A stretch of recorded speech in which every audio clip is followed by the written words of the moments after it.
어제 뭐 보셨어요? 요즘 나라 안팎이 뒤숭숭해서 마음이 힘들다는 분들이 많으세요. 어떻게 이런 일이 벌어질 수 있을까 싶은 일들이 계속 이어지고 있잖아요. 특히나 언제 끝날지 알 수 없는 코로나19가 사람을 마냥 우울하게 만듭니다. 제 손녀는 올해 6살, 태어나서 52개월이 지났는데요. 그 아이는 인생의 반을 마스크를 쓰고 살아온 셈이에요. 한참 말을 배울 시기에 유치원에 가서도 계속 마스크를 쓰고 있어요. 그리고 저희 엄마는 이제 구순을 바라보고 계신데, 이 어른들에게 치명적이라고 하니까 바깥 세상 구경을 거의 못하고 집에만 계세요. 저 역시 다른 사람에게 피해가 될까봐 방송 출연이라든지 유튜브 촬영 외에는 거의 다른 일정을 잡지 않습니다. 개인적으로 누굴 만난 게 언제였는지 까마득합니다. 그렇다 보니 기분이 점점 가라앉아요. 비교적 긍정적인 편인 저도 이럴진데, 이 몸이 힘들다거나 경제적으로 어려운 분들은 오죽이나 힘겨우실까요? 위로가 필요한 시점입니다. 서로 물고 뜯고 핥히고 할 것이 아니라 서로 위로하고 격려할 때죠. 여러분 혹시 음악으로 위로를 받아본 경험이 있으세요? 저는 좀 성격이 건조해서 그런지 노래를 들으면서 울어본 기억이 거의 없습니다. 있어봤자 눈물 한 방울 찔끔 나오고 말았을 거예요. 그런데 지난주 불후의 명곡 김창완 편과 JTBC 뜨거운 싱어즈를 보면서 바로 노래로 위로를 받는다는 게 이런 거구나 하고 느꼈어요. 노래가 제 마음을 다독여주고 어루만져 주더라고요. 제가 지난번 불후의 명곡 장사익 편을 언급하면서 곧 김창완 편이 방송될 예정이라고 말씀드렸는데, 혹시 챙겨보셨나요? 놓치신 분이 계시면 꼭 찾아보세요. 무대 하나하나가 다 주옥 같습니다. 김창완 씨가 지난 10년간 불후의 명곡 출연을 고사해 오셨다고 합니다. 불후의 명곡 전설을 노래하다의 이 전설, 불후, 이 대목이 걸림돌이었나 봐요. 내가 전설은 아니잖아. 내 노래가 무슨 불후의 명곡까지, 이런 생각이셨지 싶어요. 최근 장사익 선생님부터 김창완 선생님까지 참 어른과의 만남을 주선해준 불후의 명곡. 그날 대기실에서 수신료의 가치 얘기가 나왔는데요. 그러게요. 이렇게만 하면 누가 수신료를 두고 왈가왈부하겠습니까? KBS는 명실공히 음악 명가입니다. 불후의 명곡, 열린음악회, 가요무대, 유희열의 스케치북, 뮤직뱅크를 기본으로 나훈아 쇼를 비롯한 특집 무대도 수시로 마련하고 있죠. 유희열의 스케치북의 경우 방송시간이 11시 20분으로 늦은 편이잖아요. 그래서 시청률이 기대 이하라고 할 수 있지만, 어떻게든 꾸려갈 생각으로 유희열 씨가 출연료를 이렇게 받아도 되나 싶게 적게 받는다고 들었습니다. 불후의 명곡은 한때 매너리즘에 빠졌다는 소리까지 들었지만 심기일전해서 지금은 그렇게 수신료의 가치를 입증하고 있고요. 김창완 선생님 출연 소식을 들었을 때 이승윤 씨가 반드시 나오리라고 예상했습니다. 싱어게인에서 내 마음의 주단을 깔고를 자신만의 색으로 재해석해서 화제가 됐었잖아요. 그 이후에 김창완 선생님이 이승윤 씨를 찾으셨을 것이 분명하고, 사람을 귀히 여기는 성정이라서 그 귀한 인연이 쭉 이어졌을 테고, 따라서 이승윤 씨가 이번에 무대에 오르리라는 건 자명한 일이었죠.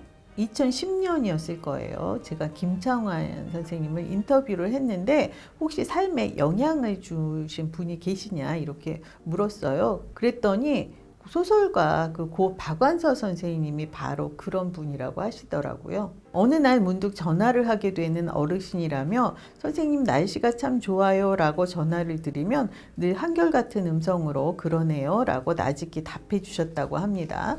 그것도 언제나 존댓말로 말씀을 하셨대요. 음성 지원이 되지 않나요? 김창완 선생님 모친하고 같은 개성 동양분이어서 함께 식사 자리를 마련했었는데 김창완 선생님 어머님이 많이 좋아하셨다고 합니다. 중년 남성이 다정한 어조로 어머님 얘기를 하는 것이 신기하기도 했는데, 이번 불후의 명곡에도 어머님을 초대하셨어요. 참 한결같은 분이시죠.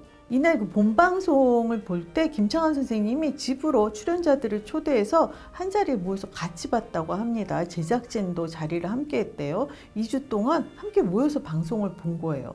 사람을 얼마나 아끼는 분이라는 걸 알 수 있죠. 김창완 선생님은 제 삶에도 영향을 주셨습니다. 언젠가 제가 텔레비평에서 한번 말씀드린 적이 있는데요. 인터뷰 때 앞으로의 앨범이나 작품 계획에 대해서 말씀해 주세요 했더니 계획이 일체 없으시다는 거예요. 계획을 세워놓으면 생각이 온통 그쪽에 쏠려 있어서 이 당시 SBS 앞 공원에서 인터뷰를 했는데 이 좋은 햇빛, 바람, 그리고 지금 하고 있는 대화에 온전히 마음을 주지 못한다.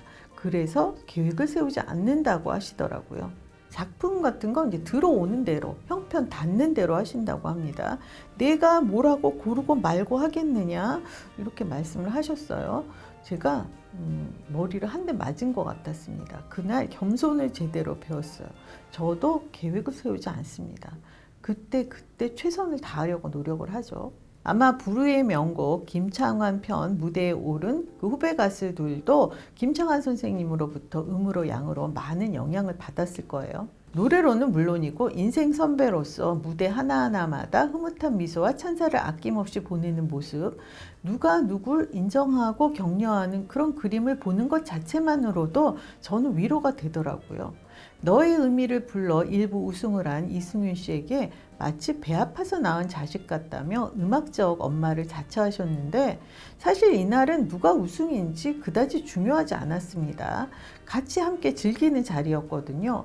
이승윤 씨가 훗날 김창완 씨 같은 선배가 되기를 기대해 봅니다. 그리고 지금 2화까지 방송된 JTBC 뜨거운 싱어즈, 노래를 좋아하고 잘 부르고 싶지만 노래를 부를 기회가 없었던 배우들이 모여서 합창을 합니다. 80대 김영옥, 남은희 선생님부터 아래로는 40대 최대철 씨까지 시니어 배우들이 모였는데요. 여럿이 모여서 노래를 한다니까 KBS 해피선데이 남자의 자격에 재연이냐는 소리도 있었어요. 하지만 남은희 선생님이 노래하는 그 예고 영상이 나온 뒤에는 그런 말이 싹 다 사라졌더라고요. 그만큼 토를 달 수 없는 감동이었습니다. 어떤 분의 어떤 노래에 더 마음이 흔들렸는가, 그건 저마다 다르지 싶어요. 저는 서희숙 씨 무대에 가슴이 울컥했습니다. 긴 시간 어떤 일을 하다 보면 많이들 흔들리거든. 나는 시간의 공력을 믿어. 이 서희숙 씨의 말씀이 제게 하는 위로와 격려로 들리더라고요. 서희숙 씨가 부르는 나를 외치다가 마치 나를 위해 준비한 노래 같았어요. 마야의 나를 외치다. 이 곡 오디션 경연 프로그램에 숱하게 나왔습니다. 노래는 가슴으로 스며드는 시기가 따로 있음을 잘 알지만 지금 이 순간 끝이 아니라 나의 길을 가고 있다고 외치면 돼. 이 노랫말이 이렇게나 절절히 다가올 줄이야. 최정훈 음악감독이 방송 중에 배우가 부르니까 가사가 잘 들린다는 말을 몇 차례나 하더라고요. 공감합니다. JTBC 뜨거운 싱어즈를 보고 있으면 노래가 부르고 싶어집니다. 이 오디션 그 프로그램 심사위원들이 뭐 음정, 박자, 창법 지적을 많이들 하잖아요. 이를테면 공기반, 소리반 이런 되도 않은 요구가 노래할 마음을 접게 했다면 이 뜨거운 싱어즈는 노래할 꿈을 꾸게 합니다. 예능 프로그램에서 흔히 보는 그나물의 그 밥이 아닌 것도 몰입을 돕습니다. 내공이 엄청난 배우 여럿을 한자리에 모아놓으니 에너지가 장난이 아니더라고요. 그래서 이제 참가자들을 대하는 김문정 음악감독의 자세도 여느 경연 프로그램과는 사뭇 달랐습니다. 뜨거운 싱어즈 출연자 몇몇을 처음 접했을 때 김문정 씨 그리고 진행자 전현무 씨가 제게는 물음표였거든요. 김문정 씨는 팬텀싱어의 심사위원으로 나왔을 때 참가자들에 대한 존중이 없는 자세로 너를 일삼아서 빈축을 샀었죠. 이번에는 그럴 엄두를 못 내겠죠. 그리고 JTBC 음악 프로그램의 태반을 맡아온 전현무 씨. 그나마 전현무 씨가 성의를 보이는 게 음악 프로그램이에요. 잘하기도 하고요. 일단 그 큐카드의 콜을 받고 읽는 장면은 보지 않아도 되잖아요. 이번에는 그 진행뿐 아니라 단원으로도 참가하게 됐는데요. 이장희 씨의 나 그대에게 모두 드리리를 부른 그 전현무 씨의 무대, 이렇게 영혼을 풀착장하고 등장한 전현무 씨는 처음 봅니다. 새로운 각오이지 싶어서 아주 보기 좋았어요. 그리고 특별히 우연 씨의 무대도 추천합니다. 장현성 씨가 배우는 자기 연기를 하듯이 노래를 하는구나 라고 했는데 그 말처럼 우현 씨는 자신만의 색으로 날 떠나지 마를 불렀습니다. 그야말로 혼신의 힘을 다해 박진영의 원곡을 덮어버렸습니다. KBS 올드미스 다이어리에서 우현 씨를 처음 봤으니까 그를 알게 된 지 햇수로 19년이네요. JTBC 청담동 살아요를 비롯해서 우현 씨가 출연한 작품을 즐겨 봐왔지만 친해지고 싶다는 생각이 든 건 처음입니다. 듣자니 이분 TV 보는 재미로 사신다고 해요. TV 출연으로 먹고 살면서 TV를 하찮게 여기는 분들을 종종 봐오곤 하는데 이렇게 TV를 좋아하신다고 하니까 방송평론가로서 아주 반갑더라고요. 시절이 이러니 줌으로라도 함께 그 TV에 관한 수다 한판 벌렸으면 좋겠습니다. 우현 씨가 프라우드 우먼의 모니카 씨를 좋아하신다고 해요. 저도 모니카 씨 좋아합니다. 모름지기 따라하고 싶다, 친해지고 싶다, 자리를 함께 하고 싶다. 이게 예능 프로그램 성공의 열쇠입니다. 그렇다면 뜨거운 싱어즈 성공 예감이죠. 히든싱어, 팬텀싱어, 슈퍼밴드, 풍류대장, 싱어게인 그리고 이번 뜨거운 싱어즈까지 JTBC 음악방송이 어디까지 진화할지 궁금합니다. 음악방송의 현대 양대산맥이라고 해도 좋을 KBS와 JTBC 정말 고맙다는 생각을 들게 한 한 주였습니다.